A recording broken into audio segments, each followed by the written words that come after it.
co-hosting. Awesome.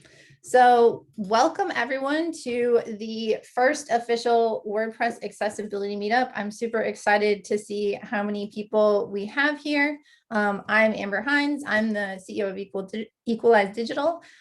We specialize, we're a WordPress VIP agency, a certified B Corporation, and we specialize in accessibility, and it's sort of a passion of ours.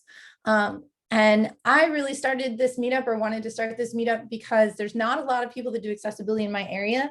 And it was a little bit of I want to have the opportunity to learn from people outside.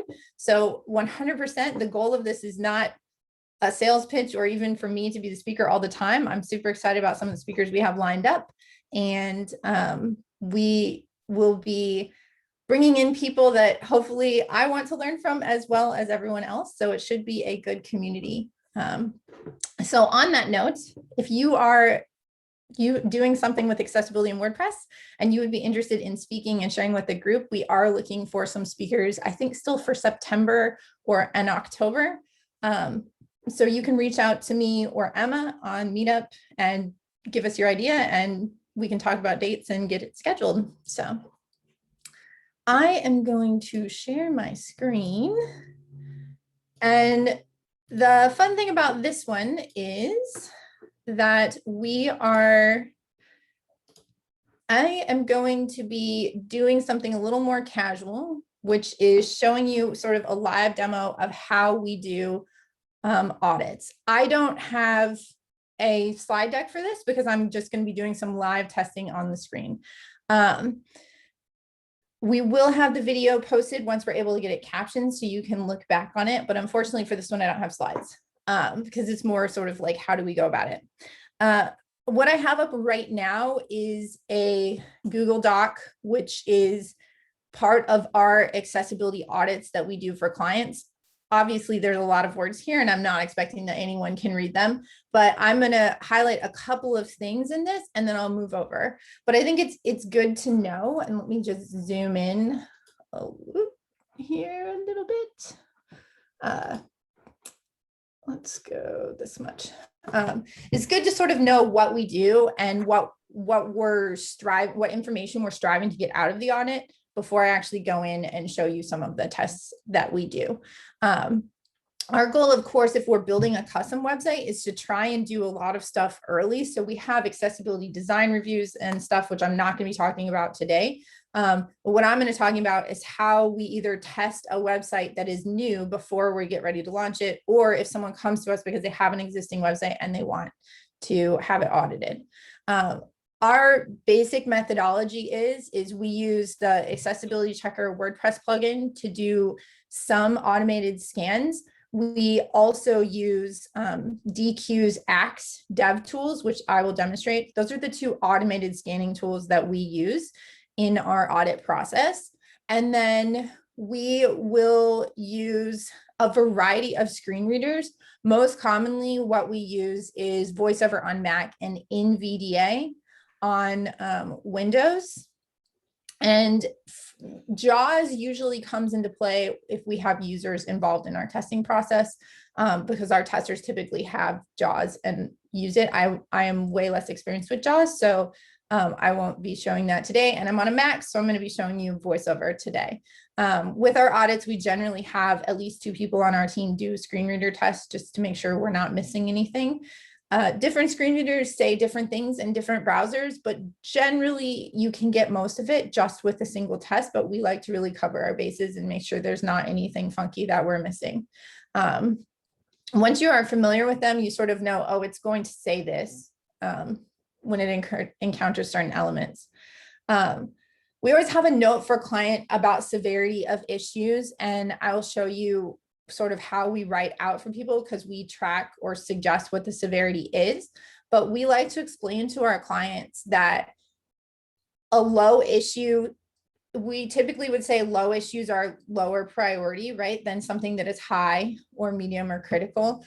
But if you have a lot of low issues on a website, then that can cause a problem that results in a lot like a very unusable website. So just because everything is a low issue doesn't necessarily mean that the website is almost usable for everyone if there's a ton of low severity issues. So we sort of give them an overview of the scan, which I'm going to bypass right now because we'll actually talk about that and look at that. And then this is what I am looking for when the information I'm collating while I'm doing a manual audit. So we create for every issue a number and a title for the issue. The title is just like a short summary of what it is so that we can easily reference back to it. The number is helpful for us, especially if there's a lot. And then we'll, for each issue, have a summary of what has come up and what it is sort of at a glance. So we have the severity, which I talked about previously, and then we'll talk about which components are affected by the problem. Sometimes we write global if it's something that exists everywhere or is site-wide. We include affected populations. I don't know that everyone does this, but I've found that this is really helpful with our clients in knowing like who is impacted by this problem, especially if they have to figure out like how they're going to budget for fixes and things like that. They might need to have that ammunition to be able to go to their board and discuss what the problems are and be able to explain more about who they are. And then we'll list out the relevant or related WCAG success criteria, WCAG standing for Web Content Accessibility Guidelines. And those are usually linked, which you'll see in just a second. And then we have an issue description, which is a long form description of the problem. It can include screenshots where relevant. If applicable, we'll have issue code, so snippet of code that is related to or causing the problem. We typically simplify code snippets. So if the problem is on parent elements, we might just like cut out stuff in the middle so they only get the parent so that we're not giving them pages and pages of code. Sometimes we don't include code if the item isn't really like, it's not necessarily something that is just go change this code. Or if it's like, oh, it was just the way the content was entered, we don't necessarily have to give them code for that all the time. We're just talking about how it was entered and how it needs to be changed. Then we provide remediation guidance. So while I'm auditing, I'm usually creating all of this for each individual issue as I go, and including the guidance. So I'm not just thinking about what are the problems, listing them all out and then going back through, because for me, I found that it is most helpful to be, while I've identified the problem, be thinking about what is the solution for this problem instead of having to go back and remind myself of the problem or where it exists. And a lot of times, if it's like, okay, this code needs to be changed in this way, then usually it's easier when you're getting the code for the issue to write the correct code for the guidance. So in order to do a good audit on that note, you don't have to be a developer, but I do think you need to have a strong understanding of code and or of how WordPress works in order to really understand how you might fix the problem. If you don't have a strong understanding of code, I think you can certainly test and you'll see there are things it will do and you can identify that this is a problem, but then you're probably going to need a developer to come back and look at your list of issues and figure out why that issue is being caused, because there may be instances where you can't tell or you're not sure, and then figure out how to fix the problem. So it's definitely ideal if you have a strong understanding of code when you're doing audits, but you don't necessarily have to. So basically what this looks like is, so this is my section. We put general issues all in one section and then we'll do like per page issues, but that way we're not repeating every time like this issue that's in the header, because it's not really useful. We only want to give them that issue one time. We just note for them that it occurs everywhere. So basically what this would look like is we put like an acronym for a client here, and then we have the number and the title is missing skip links. What the severity is, what's affected, who are the people that are affected by this, what is the relevant success criteria, and then we'll have a description, a write-up that explains about what it is. Sometimes we link out to other sources. So this specific link on this element, it links over to w3.org, where it talks specifically about the success criterion. This website in this example was one that we audited for a nonprofit that they had us audit it before they launched their website, but they had another developer build the website. So our write-up on some of the items on this were a little bit like, I don't always provide, here's something that really talks about it in detail and what the code might be, but because we knew they were going to hand it to their developer. And so then we're like, okay, we can provide maybe some more technical information on this. And then we provide remediation guidance, which might include like, here's literal instructions on how to code this in your theme, or here is a plugin that could solve the problem for you. So depending on what it is. So basically when we're auditing, we're going through and creating issues and then sort of writing in, and this is an example of one that has code. So we're saying, this is what it should look like. And we also give them, this is like best practice, and this isn't best practice, but this is acceptable and would also be considered a pass. So I feel like it's helpful for you guys to know that background information. And now I'm going to actually do a little bit of auditing. And what I'm going to audit is, this is the website for our company before Equalize Digital, called Road Warrior Creative. We built this website in 2017, and I know it has accessibility problems, and it is something that we're like on the fence on whether we're going to fix them or just get rid of the website, because we are in a rebrand process, right? So I figured this would be an interesting, like, it's a real world example of a website, and I can talk through some of the thoughts that we've had as a team as we've started to work on remediating this website a little bit already. But what I do the first time I get a website is we go and install Accessibility Checker. We use Accessibility Checker Pro because it allows us to go in. If we go to the general settings, I can choose any post type. So I select off what I want, and then I go, and I would need to go down and hit save. And then I can go to the scan page, and I can then see these are all the things that will be checked, and I can run a full site scan. It batch processes, so it'll take a while. So I'm not going to do it right now.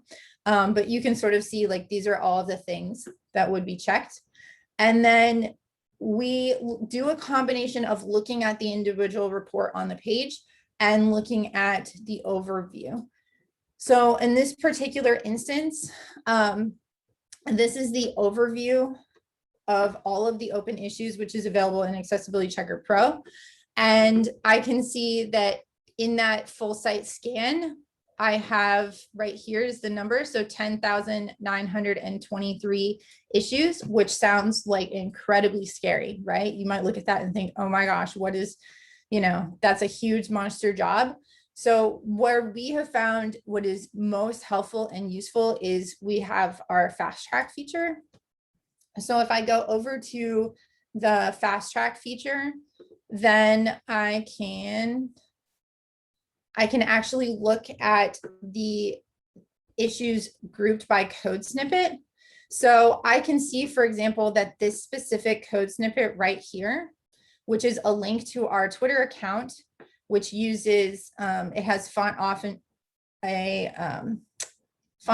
icon, and then it has hidden screen reader text for Twitter. It's on 232 pages that were scanned. Right?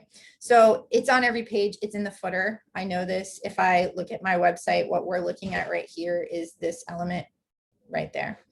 And I can click on this to review, and I can see the problem is that it opens in a new window or tab.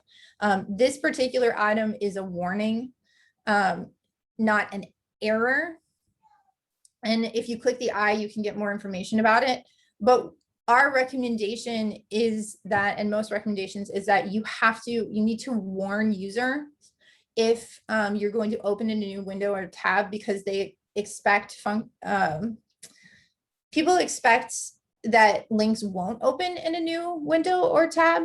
And I know we all like to, and this was even us, right? We used to have our social media links open a new tab because we didn't want people to lose the website. But for someone that's on a screen reader, it's challenging for them because they can't use the back key to go back. They may not, if they're not alerted, they won't necessarily know, and they'll have to figure that out. So this is an element where I would actually, now that I'm aware, I would actually go back and I would change my settings on this particular block, and I would do it, and it would impact every single one of these links. So you can imagine what we have right here is 5 links that are all opening in a new tab without warning people. Or the other option is that we have a free plugin that that will automatically add those warnings with JavaScript. So I could install that, and either one of those would be a correct solution, and then it would make that issue go away for, so 232 times 5, right? So it's a really large number of elements or problems that would be fixed with one thing. So we sort of do where we move through and we try and identify things that are in the header or footer first, and we assess them and we decide, you know, what do we need to do? So all of these, I can tell you, are related to the target_blank. If I install our plugin, it just makes it go away. So in an audit, I'm going to try and look at these things first, because this is what will give me the biggest bang for my buck. Anything that's on multiple pages. And then what I'm going to do, so let's say I'm going to actually test this homepage and take a look at the homepage. This particular page, just so everyone knows, it's built with, it's old school, right? Launched like 5 years ago. It's built all with ACF.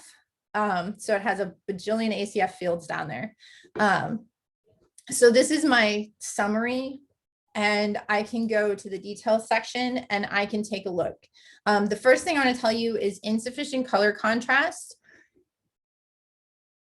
I have noticed that I can test the same page with Wave and Axe and our plugin, and every single one of them will have a different number on color contrast and what needs to be assessed. So I always consider insufficient color contrast to be something I manually have to review.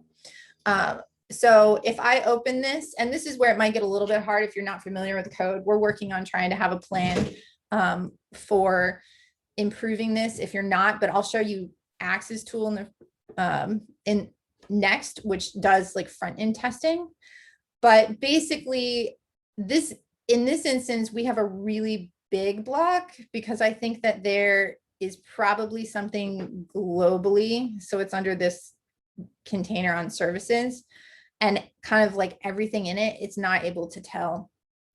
So I would need to assess whether or not this actually, and it's my website, but why that looks so big is it's this. And what I happen to know about this is actually dynamic. So the content in this changes, which is why that block looks so huge, because there's actually a lot of content in this. It's just you can't see it all.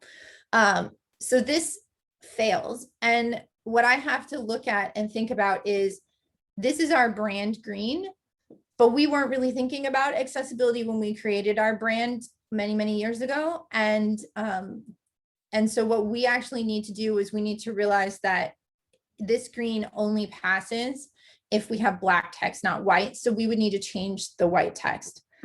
So in my audit, I would leave this open, and I would know that I need to make that change in order to actually fix this element. Or if I didn't like, and that's where sometimes you have to go back and forth with the designer, if they're like, well, I don't want the black text on the green. So then we talk about, okay, well, can we make this white or light gray? Like, is there a different background that we can put here? But basically what I do is I go through every item here and I assess it. And if I determine that, so here's a good example. We have one image that is missing alternative text on this page. This particular image, you can see with the height is 1 pixel by 1 pixel, and it comes from Facebook. This is our Facebook pixel. This is not actually an image that matters, if you will. It's not a visual image. So what I would do on this is I would actually ignore it, and I would just put, you know, Facebook pixel. This isn't something that we want alt tag on. So this would be considered a false positive. So I'm just going to ignore it, and that will allow it to no longer impact my count. So this would change things there. Look, I don't have any errors anymore. And then I can see the one ignored item. So the first thing I do is I go through it with accessibility checker, because that kind of shows me in the back end. And sometimes I'll see things that I can immediately fix because it is in the content, and I can just fix it right away if it's my own website. If it's a website where I'm doing an audit and then we're going to do fixing separately, then obviously I wouldn't do that. But I would go through and I would ignore things that are false positives or that I've assessed. So there are some warnings. For example, if you have a slider on your page, you'll see a warning that says a slider is present. And then you need to go through and manually look for things on the slider. And once you say, if you realize, oh, it's missing a pause button, it has a problem, then I leave that warning open. If I know there is no problems, it's fully accessible, I've fully tested it, then I would ignore that and say, okay, this is not actually a problem. So my goal is to try and get an accurate view here of what the errors and warnings are. If I see something that comes up on this page that is in the footer or in the header, then what I'll do when it comes up here is I'll flip back over to this fast track tab, and I would actually enter for an item that I'm like, okay, this is in the footer, but it's actually correct the way it is. It's not an accessibility problem. So like I could try and find that Facebook pixel here rather than necessarily ignoring it on that one page. I can hit global ignore, and that will ignore it for the entire site so that it won't ever come up on any other page. Even if I add future pages, it will be ignored for future pages too. So that's what I do first. I go through that. And then the next thing that we do is we use Axe. But I'm going to pause real quick and see, because I can't see the chat. Does anybody have any questions about the accessibility checker or like bulk scanning? Feel free to unmute, or if you want to throw in the chat, Emma could probably read out if there are any.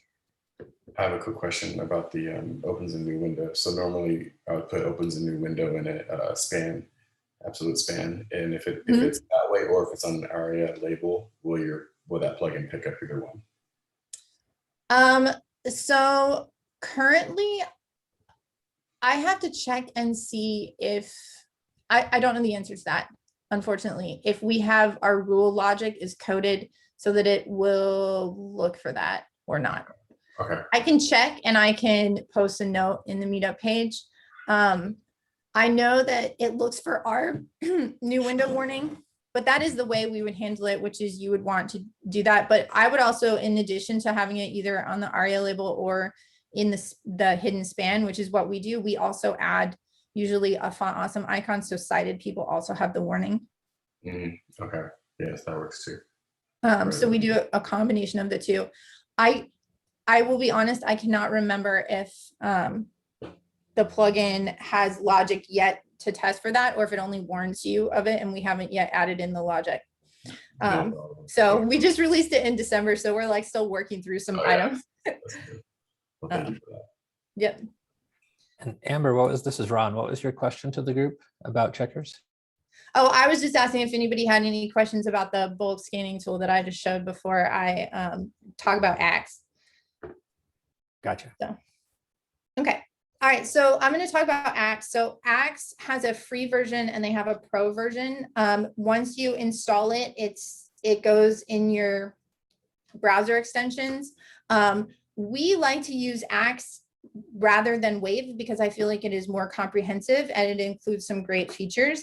Also, rather than opening, so if I click Wave, it'll open a panel up on the left. Axe is integrated in your dev tools. So once you've installed Axe, then if you just hit inspect, you can open up and pull Axe right over here. And this will give us Axe. And apparently I am no longer signed in. They have kind of strict, so give me 1 second and I will get signed into my account. Okay. The pro plan is, I think, like 40. Did it get me as being logged in? All right, let me refresh the page real quick. Is about $40 a month, I think, for Axe. There are a lot of features. I'll try and highlight what is pro and what is not. But basically, I could choose to scan just a part of my page or the whole page. I usually almost always choose the whole page. So it's going to run a scan, and I can see there are 66 items that it's detected automatically, and then 47 items that it's not sure about, and it wants me to review them.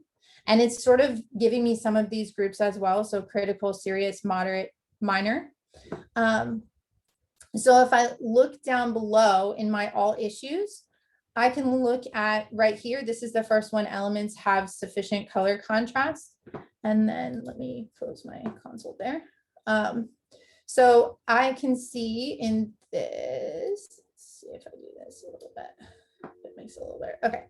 So the one thing I'll say that I don't super love on small windows, it can be hard to see all of these things with Axe because you can't super easily adjust all of that. What I'm going to talk about is down below. So for example, elements have sufficient color contrast. It's flagging 1 of 50. Again, what we'll probably find out is I can click the highlight button and it will highlight for me. So in ours, we flagged like the whole block as 1, but they're flagging every individual item, which is why you see 50 versus we had a smaller number. So again, like that's sort of where different tools do things differently, but that's where it's useful, I think, to use multiple tools. But this is useful because it gives you on the front end, where is this element? If I click the inspect, it's going to flip me over and show me in the inspector where that is. So let me go back. And I can then get information about it. It also has the location right here, and it has what the source code is and all of the information related to maybe some thoughts on guidance. So I can go through and I can look at these different items. So the color contrast, let's see what's another one that's maybe good at. So the links with the same name have a similar purpose. So in this one, this is something that was flagged, but it needs review. So in order for me to do any of these manual reviews or do guided tests, which I'll show you in a minute, I have to save the results in order to review them. This is when we're entering the land of pro features. So I'm just going to save, you put whatever test name you want. It fills in by default the name of the page. So I'm just going to say, okay, this saves it to my Axe account. What is nice about this is, right, unlike Wave where you run it and that's it, and there's no way to export it or really save it anywhere. This works a little bit more like our accessibility checker plugin, where it creates something that you can refer back to if you want to without having to rescan or re-hit the extension every time. So now this would be available and I can reference back to it. I can also share it with other people, and I can also export a CSV file of all of these problems if I wanted to go hand them to my developer. So let's go back to our needs review. What were we looking at?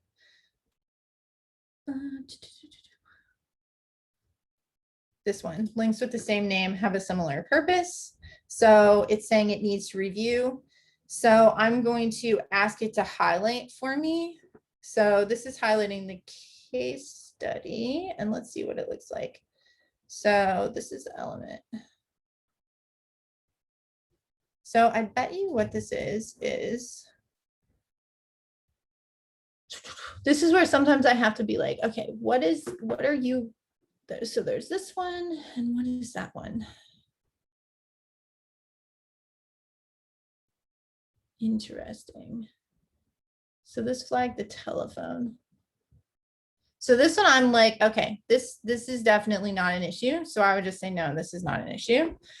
I normally links with the same name is I'm looking at, and I'm thinking it's because this, but what I would want to see is, does this have hidden ARIA? And in fact, it does not.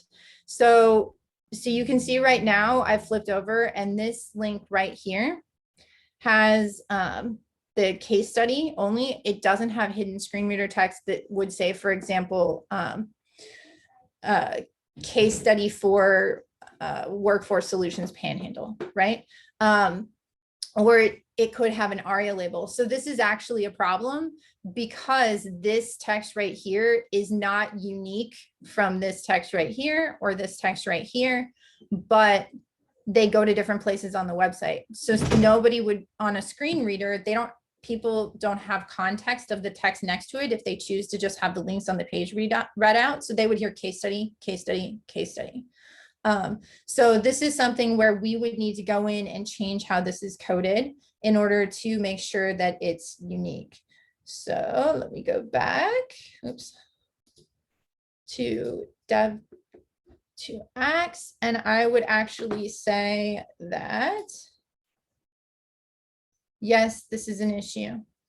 It's a little weird, and sometimes you have to like dive in and look at it and think critically, because normally I would expect Axe to flag that for this one and this one and this one, right? I would want to see 3. And so this is, again, an issue where automated tools do their best to pick things up, but it's only saying there's actually only one of these that it thought was confusing or didn't, or match something else. But I actually think there's 3 items that need to be fixed. So I would note that down separately, because anything I get out of Axe is only going to note 1, but there's actually 3 elements on the page, which may come from the same code, but there's 3 elements on the page that need to be fixed.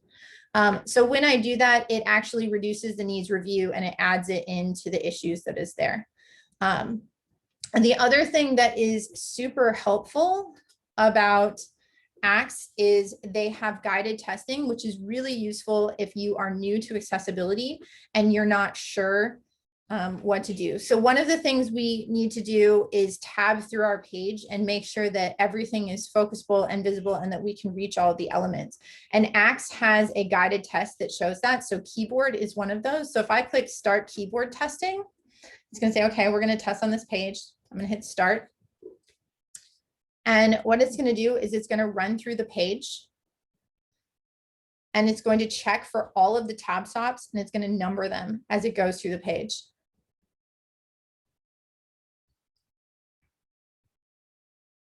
So we're just going to let it run.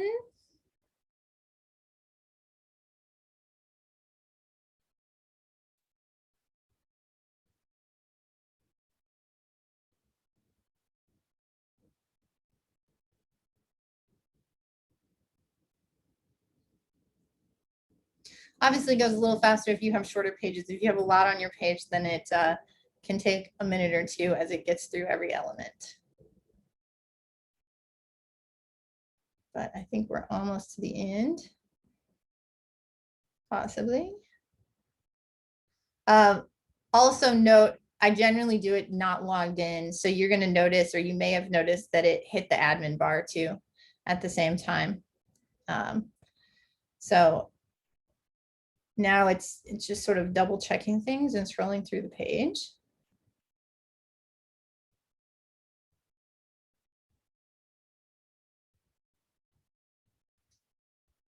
Hopefully we're going to get it to be done. There we go. Okay. So it says auto tab was successful. It found 58 tab stops.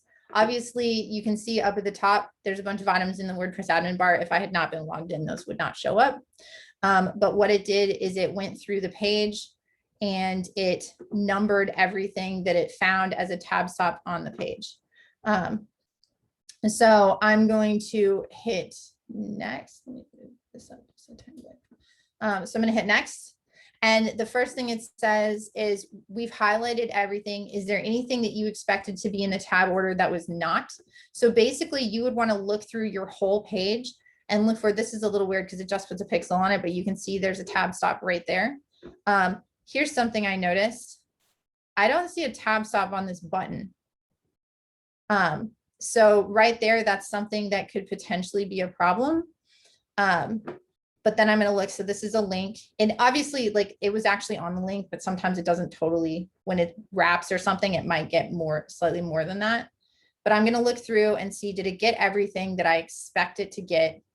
And a tab stop should be anything that requires keyboard interaction or mouse interaction that you'd want to also be able to interact with the keyboard. So links, buttons, accordions, slider controls, pagination controls, if you have Ajax pagination, form fields, form buttons.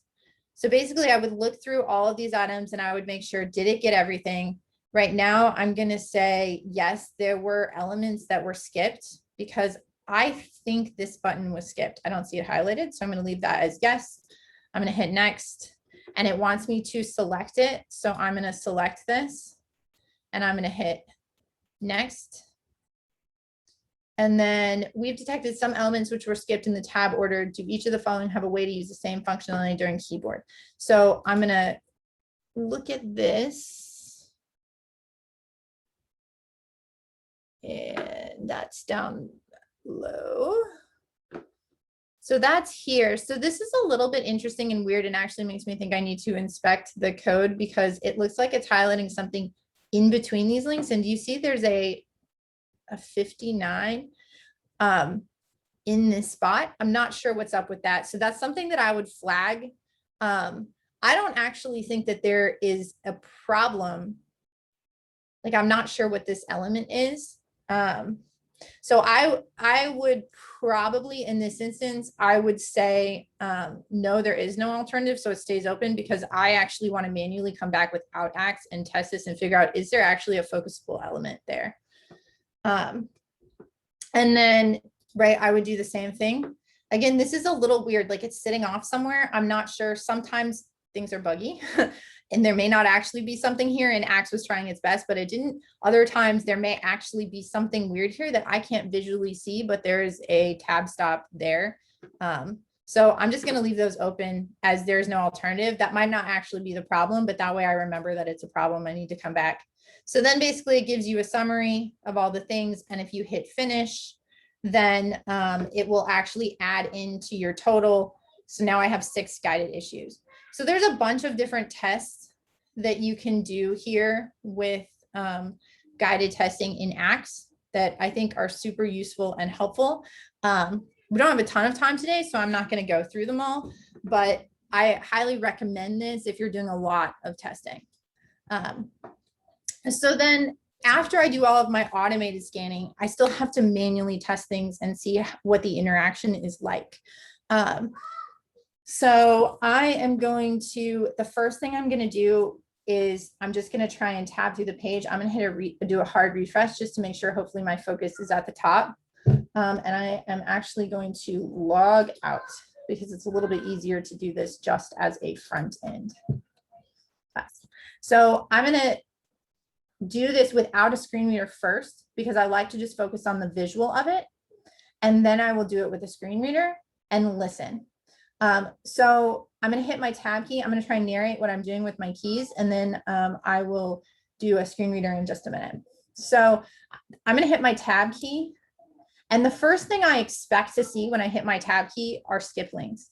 Skip links would allow me to not be forced to go through the navigation on the top of every page. That was that item that I showed on someone's audit. Well, guess what? My website is my old website, not my current website that I use, is also missing skip links. It's a custom WordPress theme and we built it in 2016 and we didn't know any better, but that is a problem, right? So I would flag this. I would say, I expect to at least see skip to content. Some theme developers will put skip to navigation and skip to footer, which are not necessarily required. It sort of depends on how many other elements you have. The skip to navigation could be useful if you have a lot of elements in your header and you want to allow somebody to very quickly get over to the navigation to choose a different page. So anyway, so then what I'm going to do is I'm going to tab through and I'm just going to make sure, do I have a visible focus state and can I see where I am every time? And then, so for example, I got to this form. Can I choose a different choice? So I'm going to use I tab to it and then I'm using my up and down keys to try and interact with it. And then if I selected this, I'm going to see, can I hit return? Okay, yes, it selected it. And then if I hit tab, can I then go like, let's say amazing content, then I hit tab. So this was a problem, right? This button, we noticed before, I could not get to this with my keyboard. Now, what is a little bit interesting about this is that this content changes dynamically, even if you can't click that button. However, a user who's a keyboard only wouldn't know that. And so they need to be able to get to the button because triggering that would jump them down is essentially what it does.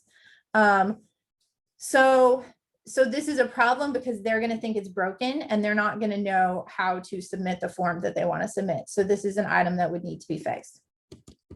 So then I'm going to tab through and I'm going to make sure that I can get to every link in this and that there's an obvious visible focus state so I can see where I am the whole time.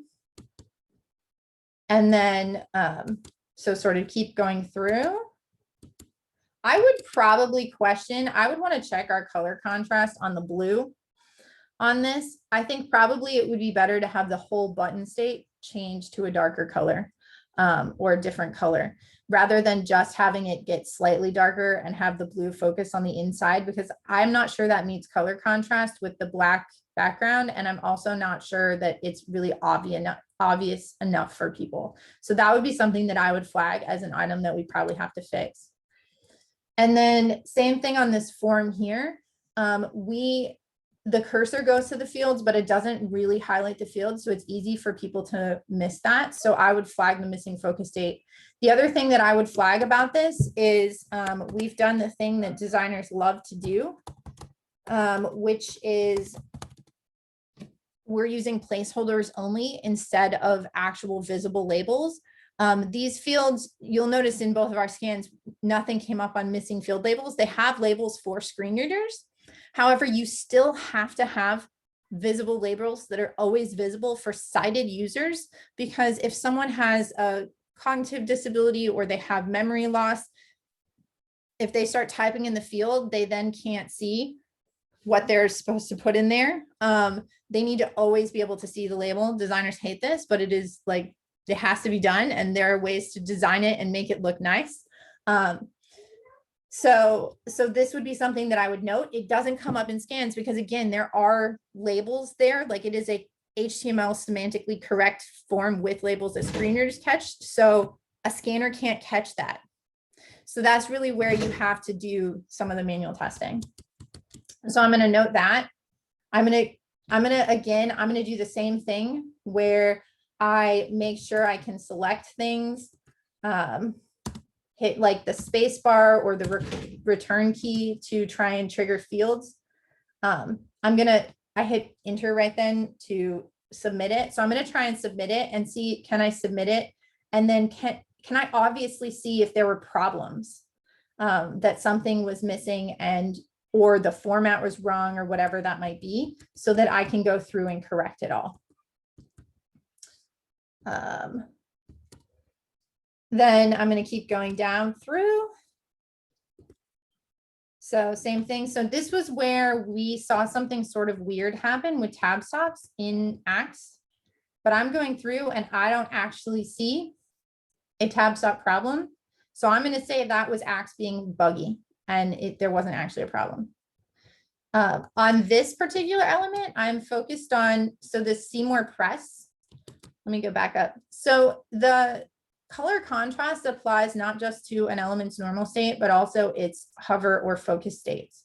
So this particular see more press link is fine in its normal state, but when I focus on it, it turns to that light green on white, which we know fails color contrast. So this is an item that I would mark down and say, we need to correct the focus. And then I would guess, we can look at the phone numbers too. Okay, so our hover state is actually meets color contrast, but our focus state does not. And yes, it has the focus node on it, but once I focus on it, that could make it hard for me to actually see what that text says. And I might not actually know what that says. So the focus state styles need to change, and I would probably change them to match the hover state that we have put on the element. These buttons as well, we sort of talked about those, following them. And then I'm just going to go through the footer. So that would be what I would do initially to do an example of keyboard navigation. So I realized I only shared my window. So I'm going to stop sharing for 1 second, reshare my whole desktop. And then I'm going to turn on Voiceover and we're going to do a little bit of screen reader testing. So. Okay, so hopefully everybody can see my whole desktop now. And so on a Mac, I can turn on Voiceover in my system preferences. And then if I go to accessibility and Voiceover, and then you enable this box. If you're new to Voiceover, they have a Voiceover training that you can take that will teach you how to use it. I am not going to talk over VoiceOver, so I may stop it intermittently. There may be some moments when it will just read. It should also put out visually on the screen what it is reading. So if you can't hear, you should be able to see what VoiceOver is saying to me. I'm not 100% sure if the captions will pick it up, but you should see it visually on my desktop. So basically what I'm going to do is I'm going to turn it on. I'm going to move through the whole page with VoiceOver. I may pause it at some moments and talk to you about what I'm hearing. So I'm going to hit enable. VoiceOver on system preferences, accessibility window, accessibility features table, VoiceOver, Right. Zoom.us, Zoom Chrome, Road Warrior Creative Marketing Agency. All right, so I'm just going to turn it off for a second. So everyone should hopefully be able to see the black box down below that sort of says what it's saying to me, what it's reading out. So the first thing I want to know is it reading out the correct name for the page? So this is something that's in the code. It's the title of the page. It may come from your SEO plugin, or it may just be pulled from the title that you've entered in. But I've seen sometimes on pages where people didn't know how to hide the page title. And so what they did was they published a page with no title because they didn't know how to make it not show up on the front end. They didn't like the way it looked in their theme. And then what happens is the page does not have a title. And so this would be considered a failure, either if the page did not have a title or if the title did not accurately represent what the page is about. So that's another item that you need to sort of think about. Your page title, and I think, you know, tools like Yoast would probably flag this for you, but your page title for an interior page should not be just the name of your company or some keywords for your company. It should actually reflect what that page is about. So if it's your about page, or if it's your team bio page, it needs to really reflect the content that is on the page. So that's the first thing I would do. And now I'm going to move into Bookmark this tab button. You are currently on a button. Road Warrior Creative Marketing Agent visited link image. Road Warrior Creative logo banner. Chrome has new window. Road Warrior Creative. You are currently on a. Okay, so this is the first thing that I'm going to note, and this is a problem we see a lot.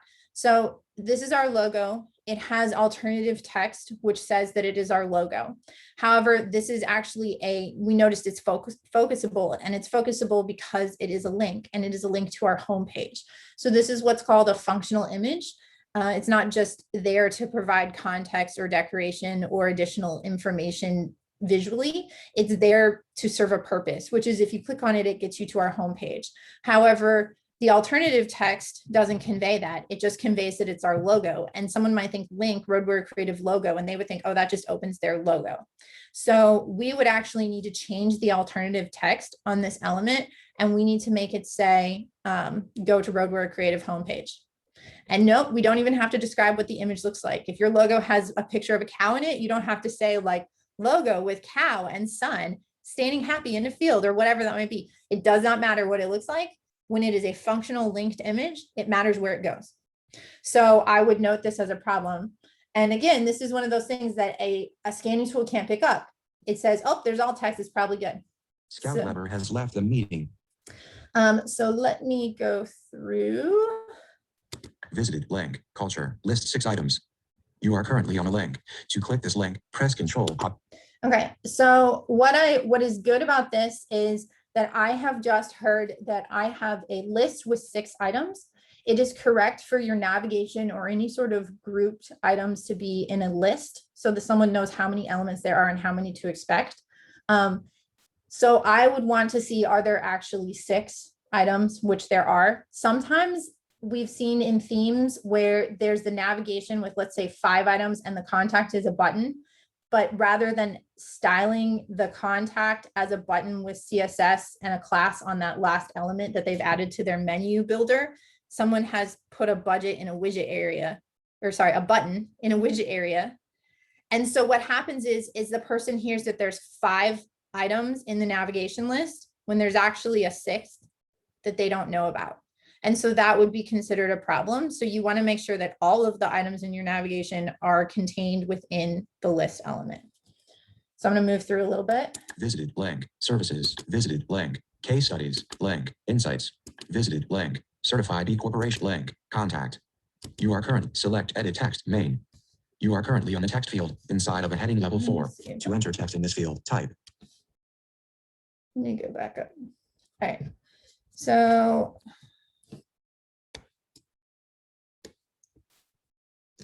Blank, summary, list 3 item, session, log, username or email address, edit text. Sorry, I don't know what I did there. Press the down arrow key, 1 password menu All right. available. Press the down arrow key to select edit text main. You are currently on the text field inside of a heading level 4. To enter text in this field, type. So this field, it seemed to work fine for us with the keyboard. However, what I'm hearing now is, first of all, it's telling me that I am in a text field. So Select edit text. Right? You are currently on the text field Is this inside a of a text heading level field? 4. To enter text. It's not a text field, it's a drop down. And what I have not heard is anything to tell me what I'm supposed to put in this drop down, right? So we have this fancy IMA that needs, but they're not appropriately labeled in this way. And the field is not labeled. So probably what I would do is I would actually, let me inspect this real Select quick. DevTools, web content. Select an element in the page to inspect a toggle device toolbar panel. All right, so I would open this and I would want to look and see what is the problem and why is this coming out this way. And so what I can see, it's probably going to read again but I'll turn it off if it does. So if I go right here, this is the actual container and it's a div, right? It's not an actual input, which is what we expect to see. So that's why it's confused. And it's probably, this was built with like some JavaScript library, right? And we didn't know when we built it that this is not correct. But this is why it hasn't been given any sort of ARIA role, and Annie Middleton has left the meeting. It hasn't been coded properly. So basically what I'm doing is I am moving through and listening to what it says. So this was something that seemed like it functioned right if I only used my keyboard.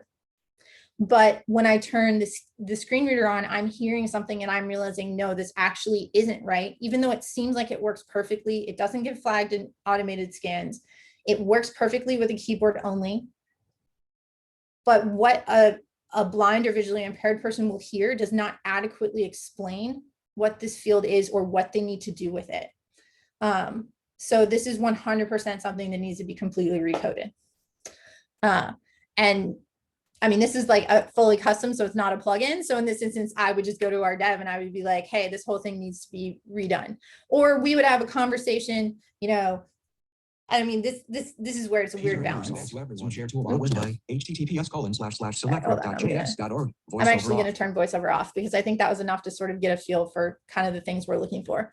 But we would have a conversation about, you know,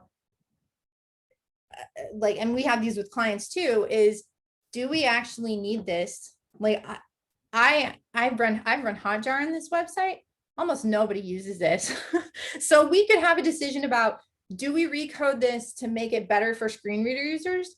Or do we know that this isn't, like, it was a feature that seemed super cool at the time. And we're like, ooh, it's fancy, but no one uses it. And so maybe we just remove it from our website completely. And I think that's sort of the conversation that you need to have. But basically that's how we approach testing. And I'm happy to answer any questions that we can do now or demo anything else. But really we do the automated scanning in bulk. We'll do page by page with Axe and sort of doing guided testing. Then we do keyboard testing, and then we do screen reader testing, and we're sort of documenting what we're seeing along the way. And I hope this was a helpful, useful meetup. But what questions can I answer? It is. This is fantastic. I want to thank you for giving this clear guidance. I recently landed into testing. On one side, it confirms that I'm like 80% on the right road, and you just gave me I felt missing 20%. Thank you, thank you, thank you, thank you. Oh, this is just great. I'm like bouncing in my chair virtually. Yeah. Well, that's awesome. I'm really glad it's helpful. I think, Thank you. I'll admit, it's a little bit nerve-wracking to be like, here's our website and our badness. But I didn't want to do it on client site without You're asking courageous, for- but and that is the record it for most courageous posterity. thing. But I mean, I think it's better to like see, sometimes I do demos on, we have like a fake site. but I feel like it's useful to see like a real site and some of the nuance that comes into it. And, you know, like we are starting to have conversations about this website internally, you know. Yeah, well, it's So. us shoemakers with the holes in our shoes, right? Yeah, well, I mean, what happened is last year in 2020, we just built a completely different website You did, with a huh? totally different brand, right? So, Right. so that's why for Oh. us it's a little different, because we're also like, maybe we just take this website offline, you know, like, do we fix it or do we just take it down? I just have one question for the entire group here. Is there anyone as crazy as I am secretly recoding some of the websites that she did without telling the customer she's making it better? Oh, because I am. Are they on maintenance or care plans with you? Because I think that makes sense. Yeah, they are on maintenance and care plans, and I'm just not telling them, because some of them, well, you know it, you've heard the discussions with the designers, and anything I can do on a development site, I will do, because I just hate it if people can't navigate a site. And I've recently started using a tool called Polypane. And in Polypane, you can actually show a customer how messed up things look when people have cataract or bad sight or are dyslexic or whatever. And sometimes I will just show them that if I need to get color changes. And some people tell me I'm not, but I'm doing it because it should. Yeah, I mean, if that works for you and your clients, then I think it's great that you're improving the work that you've done. So, Ryan, I think you had a comment or a question. Oh, no, I was raising my hand that I also fix websites. Oh, you also fix websites. Yeah, I do bring it as like a conversation starter to the clients. So I'll usually run my own audit as well, and then present it to my account managers internally. And then we'll go to the client and be like, hey, I know we built this site, but with like increased like visuality or just like concentration and accessibility, we're now going back and noticing these things. We'd like to like make our work better for you guys overall. And it's been pretty positive receptions across the board. Cool. I like. Yeah, we do a fair bit of work for CSU, and we launched a couple websites for I should say what it is, Colorado State University. And we launched some early in the process when they were just spinning up their accessibility team there that audits and reviews everything before it can go up. And there were things that we audited and tested and then went through an audit process with them. And they were like, yep, it looks good. And we launched.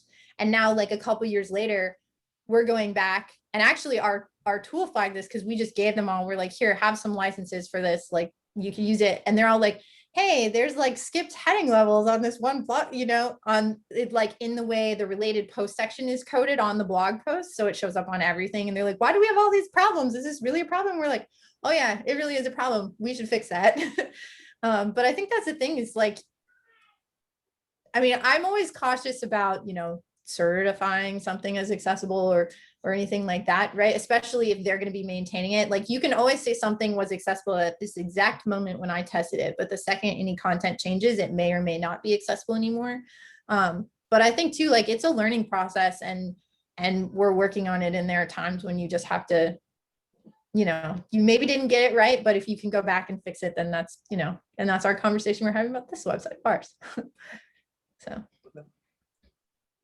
Yeah, I agree. We use a disclaimer usually that like 100% full accessibility is like impossible to reach, but as we learn more, we keep improving and just with that. Yeah. Does anybody else have any comments or thoughts or questions? I have one comment to the woman who spoke about updating a client's websites. It's a good idea to let them know to show added value to your packages.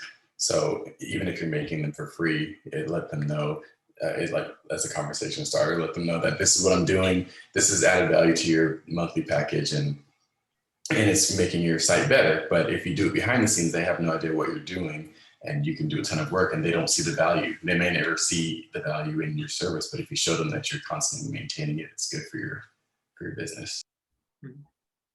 Yeah, that's a great comment. Question, Amber, I missed the part when you were talking about links that open, you might want to open a different tab or window.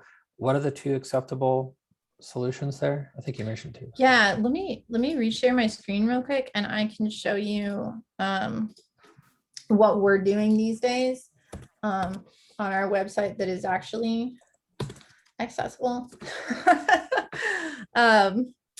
So I'll just go into like one of these because these all have. So for example, in the footer, our social media links, we don't open them in new windows anymore. They open in the exact same window. And we just trust that if people want to come back to our website, they're smart human beings. They will hit the back button and come back. Like, we're not going to lose a sale because they visited our Facebook page, right? Like, I think that's why people freak out and they're like, oh, open a new window, right?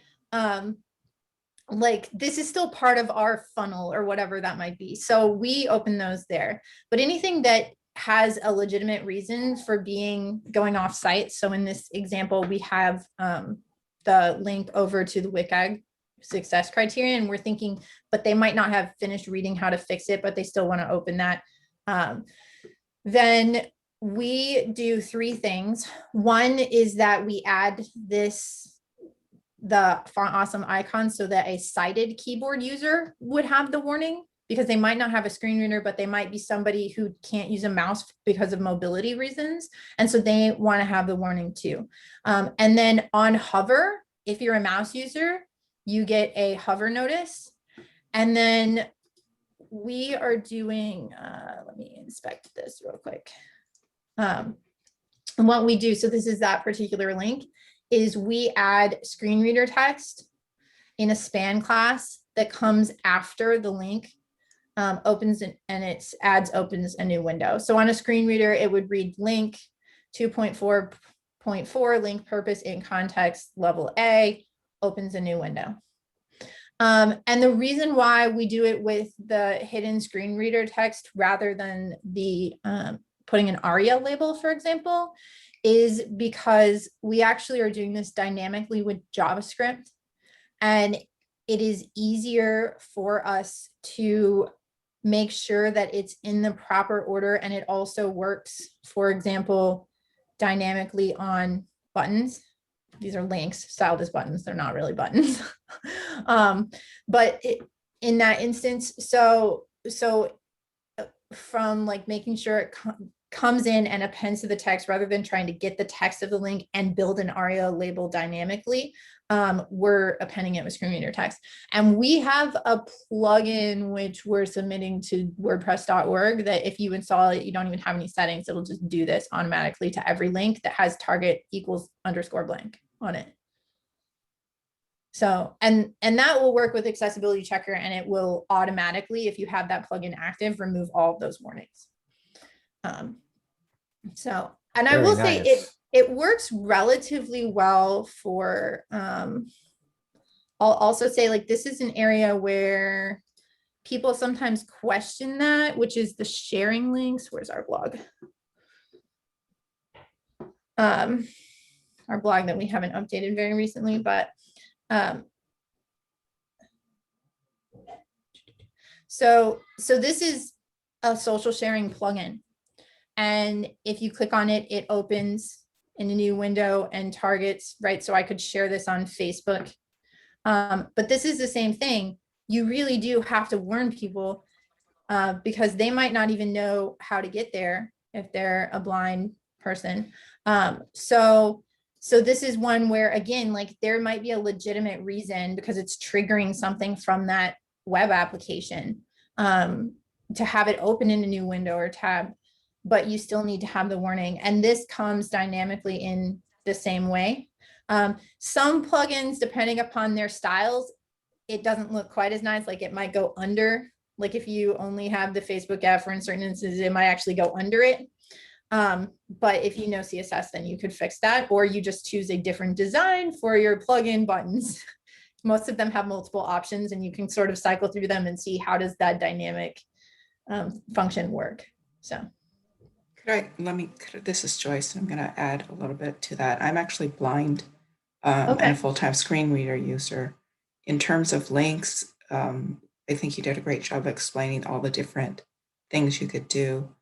In general, applications are going to do all kinds of different things. So what's important as a screen reader user is links I know will navigate me to a new page, and buttons will allow me to enter information, right, or submit information. So in general, if you could think about that, in terms of links, whether it opens in a new page or a new tab, or there's no consistency on the web on that. So as a user, if I know that I want to open it into a new window or a new tab so I can get back to the original, I'll do a shift enter. So most users know how to navigate that. What's really important is if you have a same page link with like a single page app, that you do notify the user that it's a same page link. And then the title would refresh and you know you're on the same page, but there's different content now on the page. So hopefully that helps. And then I just wanted to say, all of you guys are here to make websites more accessible. And I just want to say thank you. It matters. So. Yeah, well, thank you for joining us, and I appreciate that context. I think, yeah, so you were talking about the jump links in where it scrolls you down to a different section on the page.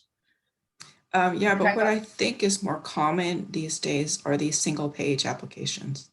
And so the page has dynamic content that starts exposing things, and you have same page links all over the place. So it's nice to describe those links as same page links. Okay, that's good to know. I appreciate that. I think another thing that I've noticed on this, and I don't know if you've noticed this, but in some of the sites where we audit, if it's a jump link that jumps to a different section in the page, it scrolls the page, but it doesn't actually move the keyboard focus. Right. So then with the screen reader, when you hit, keys to continue moving down the content, you're actually still up higher on the page, even though a sighted person might have seen it visually scroll down. Absolutely. That's really hard. Also, it's, you always have to consider the sighted screen reader user. And there are a lot of sighted screen reader users, because you'll have someone with low vision that still has the ability, to use their vision. So it could get very confusing to them because what's happening visually doesn't match what they're hearing. So. Yeah, I think another thing that I think I failed to mention, and this is maybe I should have made slides, is the other thing that we do when we're testing websites is we zoom to 200%. And we will make sure that it's fully functional at 200%. You can still read all of the content and engage with all the elements, because that is like some people with low vision will engage with websites at a super zoomed in amount. And so isn't the requirement 400 though? Isn't the requirement 400%? No, I'm pretty sure the WCAG requirement is on AA is 200%. It might be 400 on AAA. I would check that. Yeah, I can double check. But I'm fairly certain what it is. I might actually, I closed that in that audit. But that's where it comes in, like mobile menus have to be keyboard accessible too. And sometimes people don't realize that the mobile menu has to be keyboard accessible. But the reason why is because if you zoom in a lot, then frequently your mobile menu is what you see. And that's how somebody who is on a desktop computer might be navigating the website.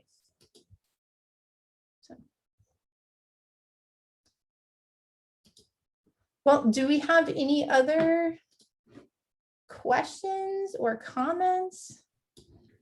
I did see a question higher up about the accessibility checker plugin and caching. Gerson asked that. I don't know if he's still here. Okay, let me look and see. It's all in the top. It says the accessibility checker scan results seem to be cached, and even if I get rid of the offending element, the issue sometimes still persists in the scan result. I was able to refresh it by setting the option to delete data on uninstall and then reinstalling the plugin. Is there a better way to refresh the cache? Oh, I see that. So it should rescan the page anytime you hit update or save. where we have seen some issues is certain page builders. And so we're working on that. Like we just had to add support for Oxygen page builder, because when you edit the page with Oxygen, it doesn't actually update the page because it saves it in post meta. So it doesn't actually save the content in the post. So when you save it, it only updates post meta. It doesn't update the post. So I don't know if you're using a particular page builder. If you are, I might be able to look into that. Otherwise, you should be able to, anytime you hit update or save on a post, it should fully rescan the page and note that you've fixed an element. If you want to, if you're still here, Gerson, and you want to submit a support ticket on WordPress.org, then we can definitely help try to figure out what's going on with that specific instance. Yeah, still there. He's using Oxygen, which leads me to another question. I am one of those notorious Elementor users. I'm actually one of the advocates chasing Elementor to make Elementor spit out more accessible code. Mm-hmm. So if you ever need someone to beta test that or do test drives, come and find me. Okay, yeah, I definitely will. We've tried to do, so we've tested it fairly extensively in Elementor and Divi quite a lot. We have a tester who's a website accessibility specialist that does a lot of work on state of California websites, which all have to be built in Divi, believe it or not. That is like a requirement to build websites for the state of California. So I know it's been tested pretty heavily in those two builders. We've done a little bit with Beaver Builder. And then we just recently started working on trying to improve the Oxygen support. So yeah, page builders are an interesting animal to try and support. Difficult. We can't deny them. There are millions of sites and page builders, but I also think page builders should take their responsibility and spit out accessible code. It's not rocket science. Just definitely. I think the thing too is, like, a lot of page builders, you can build accessible sites with them. It's just there might be some elements that you shouldn't use. True. And even one thing we didn't talk about on our website is parallax can be really disorienting for some users. And that at the top of our website, it has a parallax effect where it scrolls up over and the background stays fixed. Yeah. And so really that would be an item that I would say, hey, we need to remove this if I was going to make it more accessible. So there's a lot we can go into. I'm hoping our next talk will be on a Monday evening, because we're trying to hit lots of people in lots of different time zones.